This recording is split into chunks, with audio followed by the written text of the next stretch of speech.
A news organization in Europe is trying to provide Russians with reliable information about the war in Ukraine by hiding articles in the online shooter game Counter-Strike, which is popular with young Russian men. Russia has criminalized almost all independent journalism and heavily restricted citizens from accessing foreign media outlets, especially with regard to updates about the war, which has been propagandized domestically. To circumvent these hurdles, a Finnish newspaper called Helsing and Sanomat came up with a clever idea.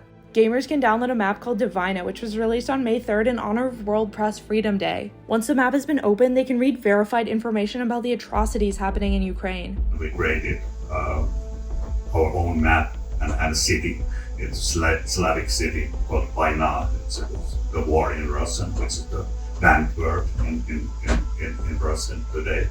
And you will find there a secret room, and we provide them our own articles, our own documentation, for example, about massacres in Bucha and Irpin, and also the casualties of Russian army there in Ukraine. Counter-Strike allows users to create their own content and upload it to the game. So the newspaper hired 2 specialized Counter-Strike map makers to model the virtual city after towns that had been occupied and destroyed by Russian soldiers. Rope Sandberg, a Counter-Strike player who first came up with the idea, says that most Russian gamers are military-aged men, and many of them are likely involved in the war in some way. Approximately 4 million Russians play Counter-Strike, which made the game an opportune way to reach their target audience with information about what's really going on. If some young men in Russia, just because of this game, take a couple of seconds to think what's going on there in Ukraine, is it worth it?